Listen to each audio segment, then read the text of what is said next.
포도원 품꾼의 비유라는 제목으로 말씀 전하도록 하겠습니다. 제가 20대 청년 시절에 알바를 할 일이 있었습니다. 벼룩시장에 구인 광고가 떴는데 강아지 사료 만드는 공장에서 일주일 동안 단기 알바로 3명을 쓴다고 올라왔더라고요.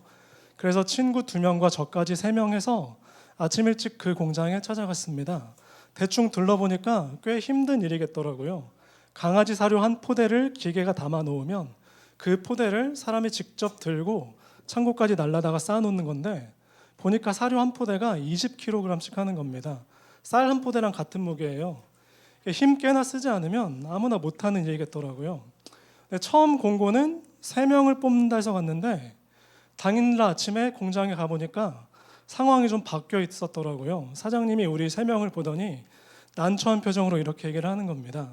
방금 전에 상황이 좀 바뀌었다고 오더를 내려주는 회사에서 오늘 아침에 방금 하청받는 물량을 좀 줄여달라고 연락이 왔답니다. 그래서 미안하지만 원래는 3명을 써야 되는 일인데 지금은 2명밖에 쓸 수 없는 상황이 됐다고. 그러면서 너희 3명 중에 1명은 정말 미안한데 그냥 돌아가야 되겠다고 이러면서 저랑 친구들을 위아래로 한번 쓱 훑어보더라고요. 저랑 친구 2명이 갔는데 저는 그때나 지금이나 또래 남자들 중에 등치가 그렇게 큰 편은 아닙니다. 그런데 같이 갔던 2 친구는 한 명은 키가 180이 넘고 허우대가 꽤 좋은 친구예요. 그리고 다른 친구는 키는 저랑 거의 비슷한데 운동을 하는 친구라 온몸에 막 근육이 빵빵하고 등발이 딱 있는 그런 친구입니다. 저를 포함한 이 3명 중에서 그 사장님이 누구를 돌려보냈을까요? 네, 저만 퇴짜를 맞았습니다. 그래도 이 사장님이 꽤 괜찮은 분이더라고요. 저한테 교통비를 넉넉하게 챙겨주면서 계속해서 미안하다고 다음에 혹시 기회가 있으면 그때 또 부르겠다고. 제가 퇴짜 맞고 집으로 돌아가는 길에 참 많이 서글프더라고요. 자, 이런 일들이 생기는 이유가 뭐겠습니까? 어쩌면 이 사회가 능력 위주로 돌아가기 때문이 아닌가 싶습니다. 능력치가 좀 떨어지거나 감각이 시대에 뒤처진다 싶으면 언제든지 잘리거나 도태될 수 있는 사회가 이 사회라는 거죠. 그렇지만 하나님 나라의 법칙은 다릅니다. 오늘 본문이 바로 그 얘기를 하고 있어요. 천국이 어떤 곳인지 보여주고 있습니다. 천국의 원리는 이렇게 세상과 다르다. 이러면서 1절 한번 띄워주세요. 1절에 보시면 이렇게 얘기를 하십니다. 천국은 마치 이러면서 예수님께서 천국은 이런 곳이다 하면서 방금 읽었던 포도원 비유로 말씀하시는 겁니다. 오늘 본문에 보면 포도원 주인이 인력시장에서 품꾼들을 고용했다는 얘기입니다. 1절, 2절 계속 띄워주세요. 1절, 2절을 보면 주인이 이른 아침에 인력시장에 나갔다고 하는데 정확히 몇 시라고는 등장하지 않습니다. 그런데 아침 일찍이라고 하니까 해 뜨자마자 꼭두새벽을 말하는 것 같아요. 주인이 새벽에 일찍 인력시장에 나가보니까 품꾼들이 대기하고 있어서 그 자리에서 계약을 맺습니다. 누구누구를 딱 집어서 당신들이 오늘 내 포도원에서 하루 종일 일하면 은 1데나리온을 주겠다. 이렇게 약속을 합니다. 은 1데나리온은 예수님 당시 이스라엘 노동자들의 하루 품삯이라고 합니다. 그러니까 지금으로 치자면 공사판에서 하루 종일 벽돌 나르면 일당 10만 원씩 주겠다. 이런 거랑 비슷한 거죠. 이렇게 계약하고 나서 일꾼들을 아침 일찍 포도원으로 보냈습니다. 그리고 나서 조금 뒤에 주인이 다시 인력시장에 나가봅니다. 3절에 보면 3절 띄워주세요. 아까 새벽에 갔던 인력시장에 다시 나가보니까 또 제3시에 나갔다 그랬죠. 아직 다른데 뽑혀가지 못하고 거기서 그냥 놀고 있는 다른 일꾼들이 있었다고 합니다. 그래서 너희도 내 포도원으로 와라 이렇게 부릅니다. 이때는 제3시라고 시간이 표시되어 있죠. 성경에 가끔씩 이스라엘의 시간대가 등장하는 경우가 있습니다. 지금 우리가 쓰는 시간 개념으로 하자면 그 숫자에 플러스 6을 더하면 됩니다. 자, 이렇게 했을 때 성경에서 3시라 그러면 지금 우리 시간으로 몇 시입니까? 더하기 6이니까 9시죠. 그러니까 아침 9시 정도. 이 역시 꽤나 아침에 해당되는 시각입니다. 그리고 나서도 주인은 총 3번을 더 나갔다고 해요. 6시에도 나가봤고요. 그러니까 점심 12시를 말하는 거죠. 그리고 9시, 그러니까 오후 3시를 말하는 거죠. 그 점심 12시에도 나가보고 3시에도 나가보니까 아직도 선발되지 못하고 있는 일꾼들이 있어서 또 한 번 불러들였다고 합니다. 그리고 마지막으로 나가본 게 제11시에 나갔다고 합니다.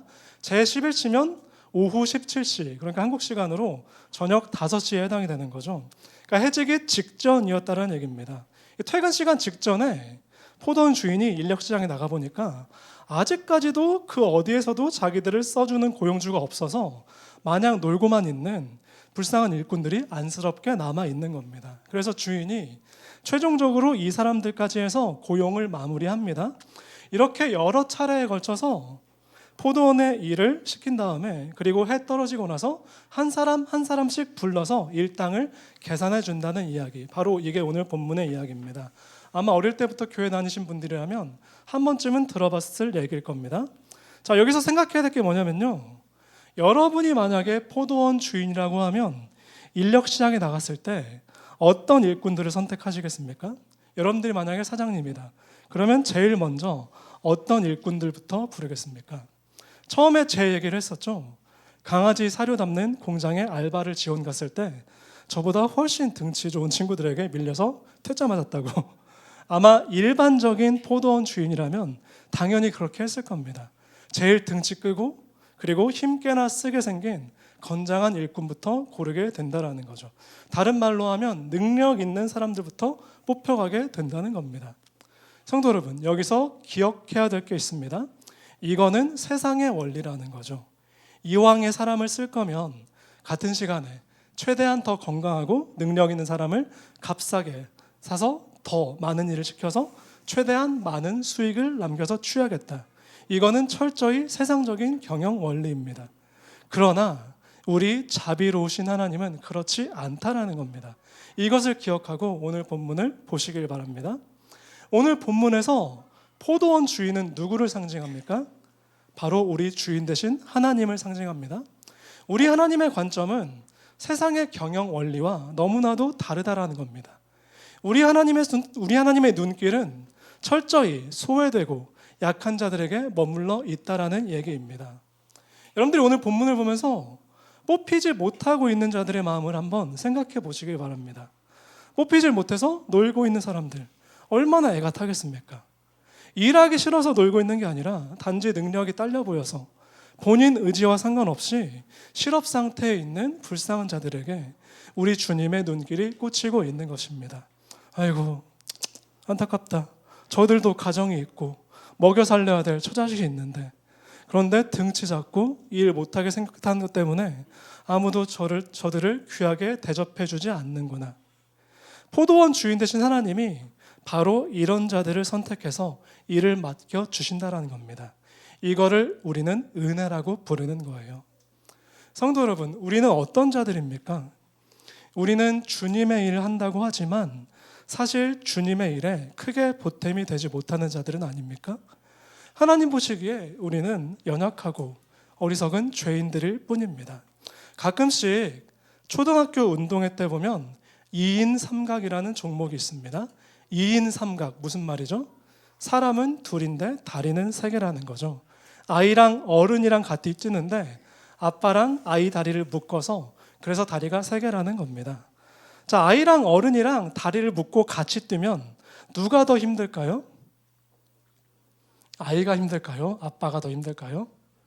안 뛰어봐서 모르시나요? 아빠가 더 힘든 것 같습니다. 제가 우리 아들 초등학교 1학년 때 그런 운동회를 같이 해본 기억이 있는데요. 아이는 그냥 자기 속도대로만 뛰면 됩니다. 그런데 아빠는 어떻게 하죠? 아빠는 훨씬 빨리 뛸 수 있는데도 불편함을 감수하면서 아이 속도에 맞춰줘야 되는 겁니다. 이게 바로 하나님이 우리를 들어 쓰시는 은혜의 원리라는 거죠. 우리가 아무리 답답하고 우리가 아무리 못난 죄인들이라도 자녀된 우리와 꼭 함께 가겠다고 하십니다. 우리가 없으면 절대 혼자서 일하지 않겠다고 하십니다. 이게 우리 하나님의 마음이라는 거죠. 제가 이번 학기 바이블 칼리지 강의를 진행하고 있습니다. 첫 모임 때 오신 분들한테 한번 물어봤어요. 제가 하는 이 반에 어떻게 들어오셨습니까?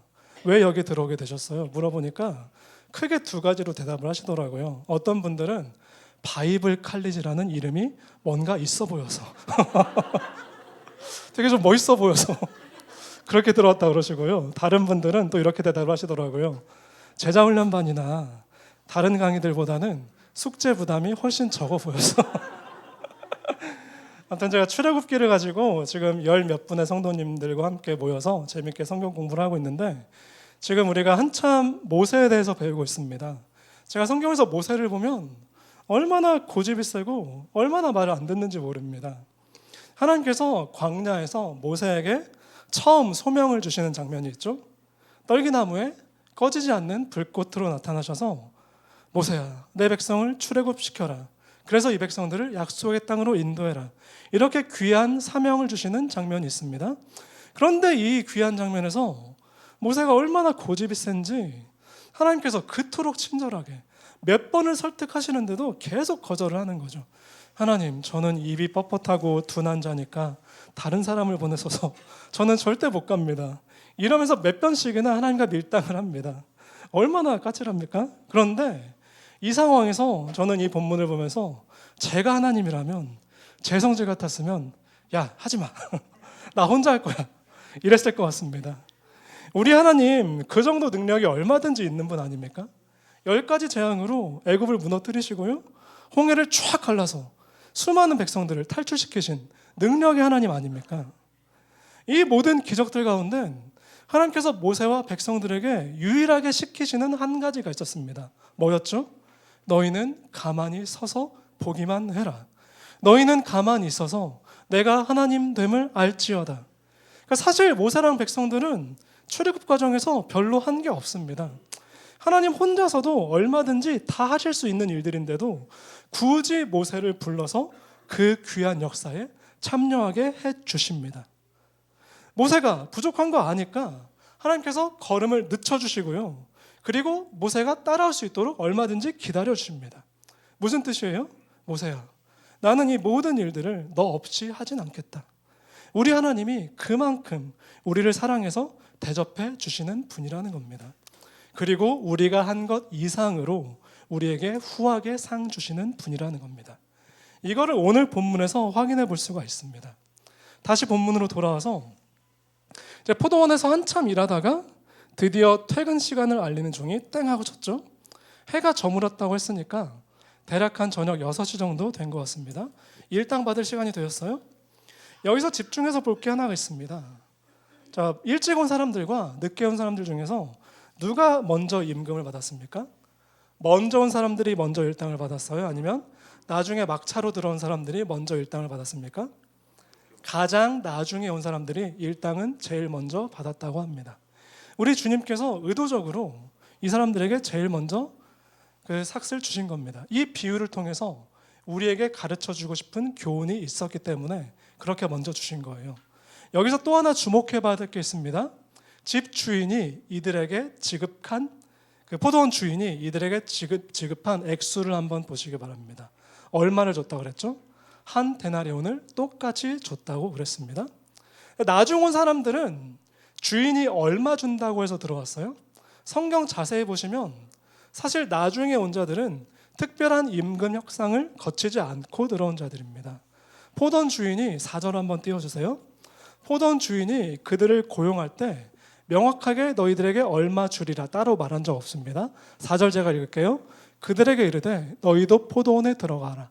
내가 너에게 상당하게 주리라 하니 그들이 가고. 뭐라고 하죠? 너에게는 1데나리온 주겠다 이렇게 안 하시고 너에게는 상당하게 주리라 이렇게만 얘기하십니다. 그렇다면 오후 5시에 마지막으로 들어온 자들은 몇 시간이나 일했을까요? 6시쯤에서 해 떨어지기 직전까지 아마 1시간도 제대로 채우지 못했을 겁니다. 일터까지 이동하는 시간까지 포함하면 겨우 30분이나 제대로 했을까 말까 했을 겁니다. 그러니까 사실 이 사람들은 먼저 온 사람들처럼 한 데나리온이 아니라 반 데나리온만 받아도 할 말이 없는 그런 입장이 아닙니까? 그런데 주인이 결산할 때 이 사람들에게도 똑같이 얼마를 줬다고요? 똑같이 한 데나리온을 그대로 주셨다고 합니다. 그러니까 이 돈을 받고 막차 타고 온 일꾼들은 얼마나 감격을 했겠습니까? 성도 여러분, 이게 선하신 우리 하나님의 마음임을 기억하시기 바랍니다. 우리가 하나님의 일에 크게 도움이 안 되어도, 우리가 한 일이 별로 없어도 우리가 한 것 이상으로 과분할 정도로 상급을 주시는 선하신 주인이라는 거 명심하시길 바랍니다. 아까 모세 얘기를 잠깐 했었죠. 출애굽을 마치고 나서 광야에서 모세가 죽었을 때 하나님께서 그 인생을 뭐라고 평가해 주십니까? 하나님의 사람 모세라고 불러주시고요. 심지어 하나님의 벗이라고, 하나님의 친구라고 불러주십니다. 얼마나 영광스러운 호칭입니까? 계속 말씀드렸듯이 우리는 하나님의 하시는 일에 크게 도움이 안 되는 자들입니다. 죄인인 우리가 하나님의 일을 한다고 해서 하나님께는 크게 도움이 안 되고요. 오히려 사고쳐서 하나님 골치 아프시게 할 가능성이 훨씬 더 큰 자들 아닙니까? 하나님의 입장에서는 우리를 들어 쓰시느니 차라리 돌들을 들어 쓰시는 게 낫습니다. 성경에도 너희가 잠잠하면 돌들이 외치리라 이러는 구절도 있지 않습니까?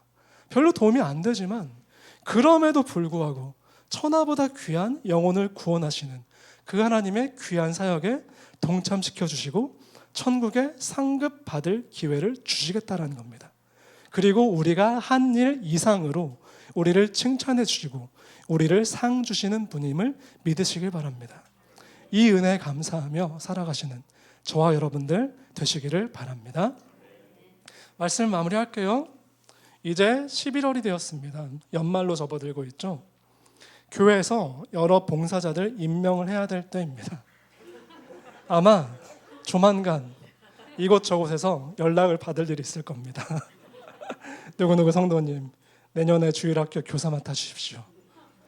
네, 내년에 이 팀에서 이렇게 섬겨주십시오. 반주자 맡아주세요.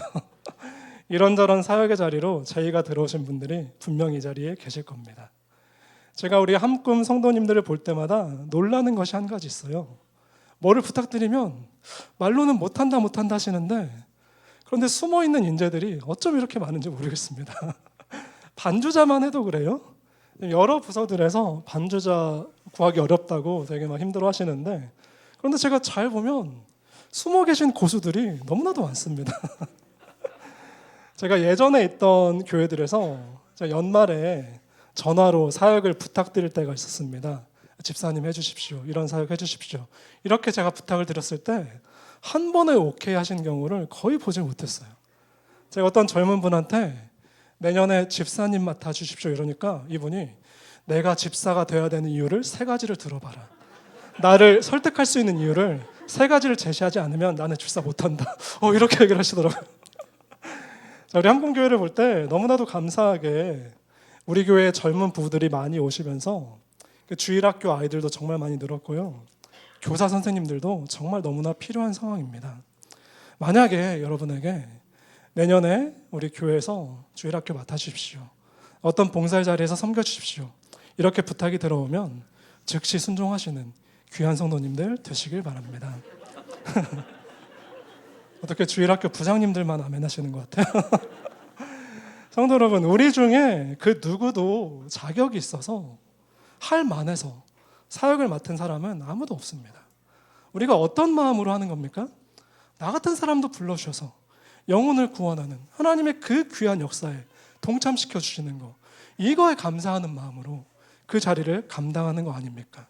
우리 없이도 하나님 혼자서도 얼마든지 할 수 있는 일인데 굳이 우리에게 하늘에 상급 쌓아가는 기회를 주시려고 불러주시는 자리다. 이것을 기억하시길 바랍니다.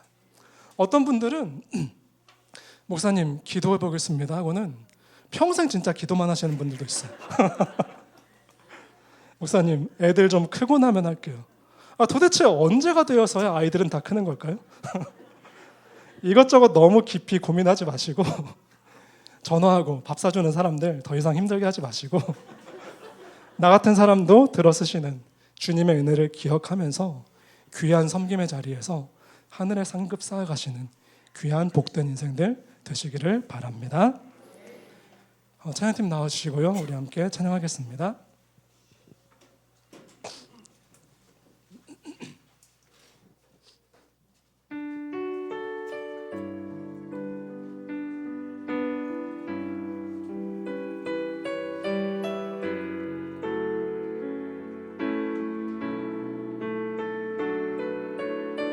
오늘 받은 말씀을 생각하면서 하나님의 은혜 같이 찬양하겠습니다.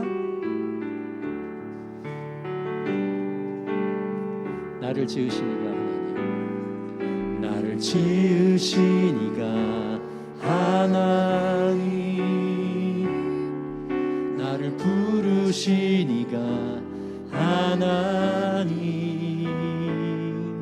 나를 보내신 이도 하나님, 나의 나 된 것은 다 하나님 은혜라. 나의 달려갈 길 다가도록, 나의 마지막 고 다하도록,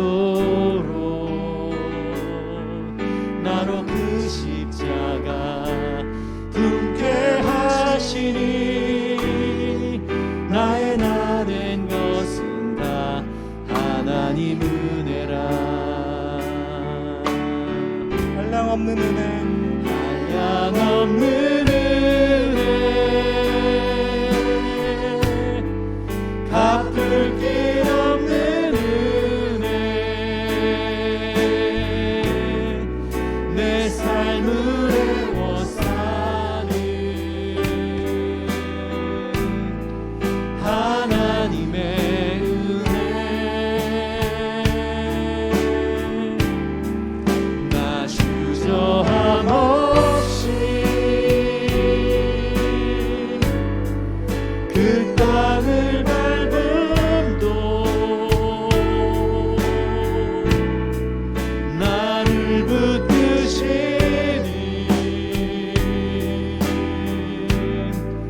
하나님의 은혜. 한량없는 은혜, 한량없는 은혜, 갚을 길 없는 은혜, 내 삶을 애워싸는 하나님의 은혜. 나 주저함 없이 그 땅을 밟음도, 나를 붙드시니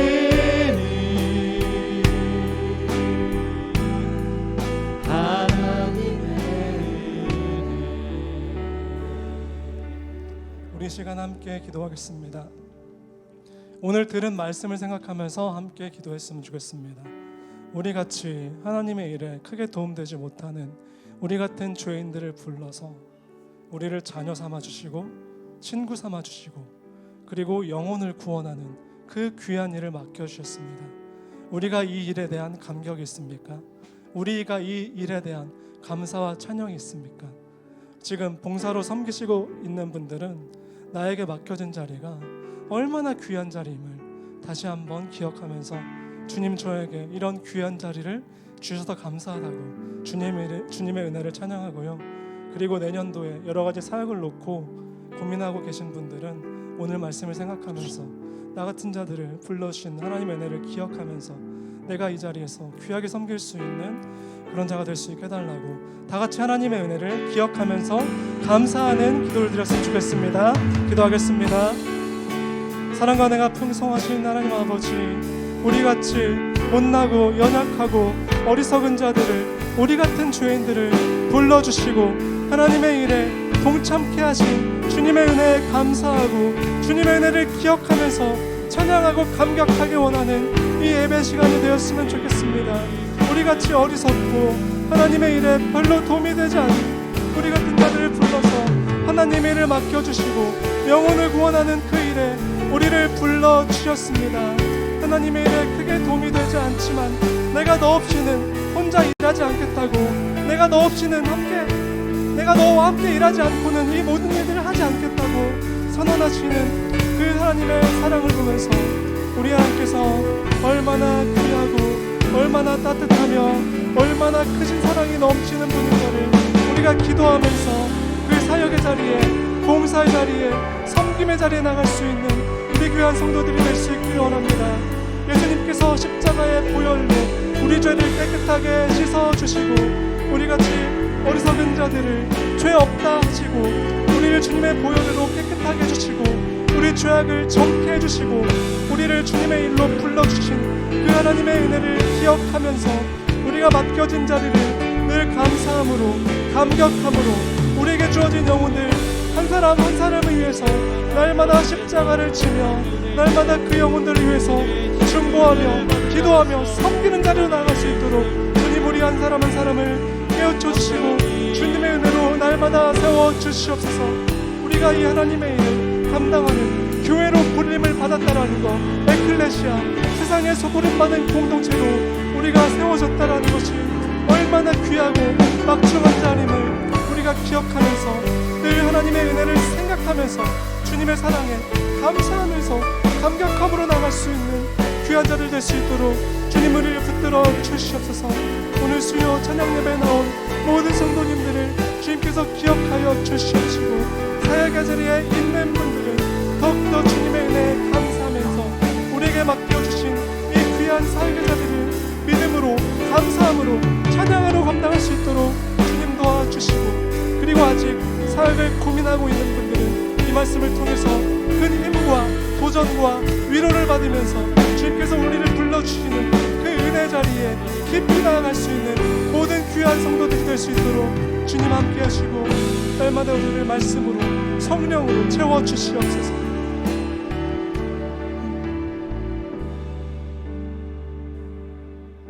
두 번째로 함께 기도하겠습니다. 아까 류 목사님도 말씀하셨듯이 정말 뜻하지 않은 큰 사고로 인해서 전 국민이 슬픔에 빠져 있고 애도하는 기간을 우리가 보내고 있습니다. 이번에 사고를 당한 연령대의 대부분이 20대, 30대 젊은 사람들입니다. 심지어 10대 청소년들도 여러 명 있더라고요.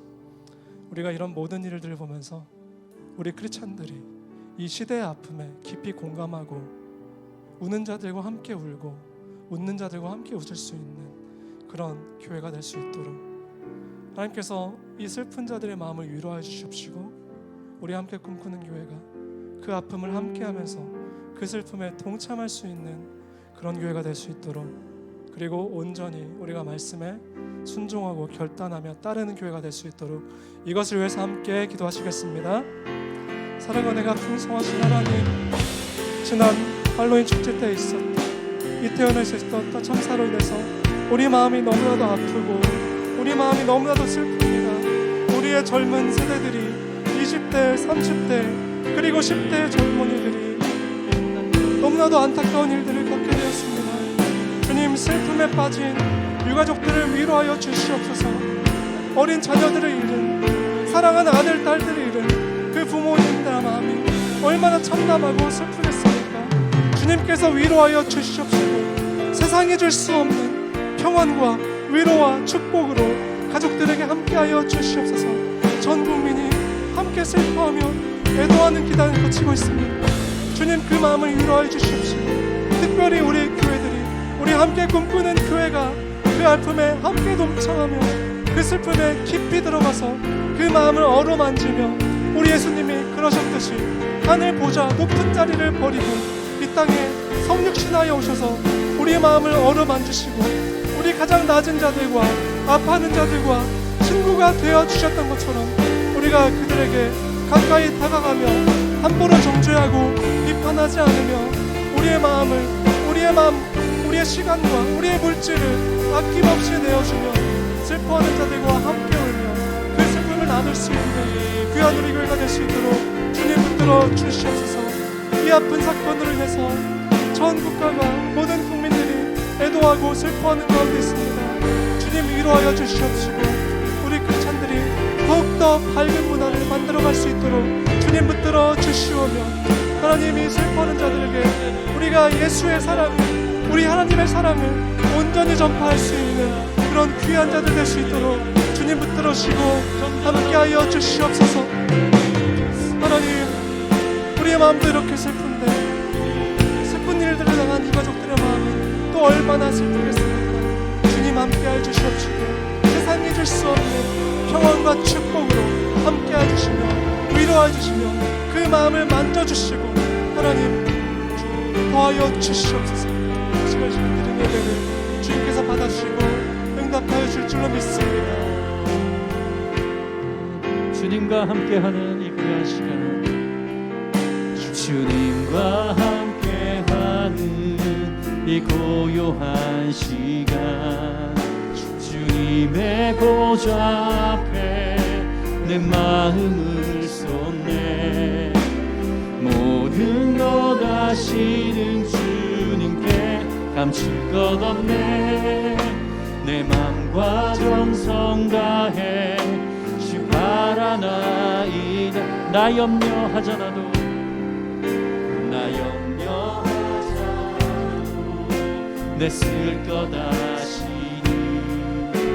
나 오직 주의 얼굴 구하게 다 이해할 수 없을 때라도, 다 이해할 수 없을 때라도 감사하며 날 나가 순종하며 주 따르오리라.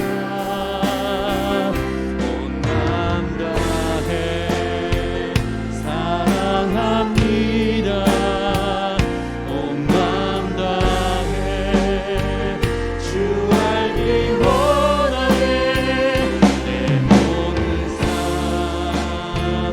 당신 것이니 주만 섬기리.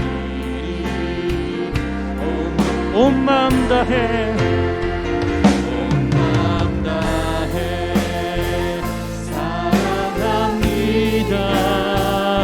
온 마음 다해 주 알기 원하네. 내 모든 삶 당신 것이니 주만 섬기리. 온 마음 다해 주만 섬기리. 주만 섬기리. 온 마음 다해.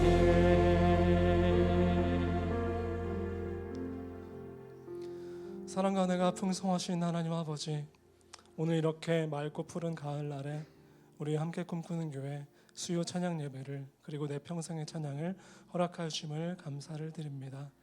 하나님, 지난 토요일날 너무나도 가슴 아픈 일로 인해서 전 국민이 아파하고 힘들어하는 기간 중에 있습니다. 우리도 이렇게 슬프고 힘든데, 슬픈 일을 당한 유가족들은, 사랑하는 아들, 딸을 잃은 그 부모의 마음은 얼마나 더 아프고 힘들겠습니까?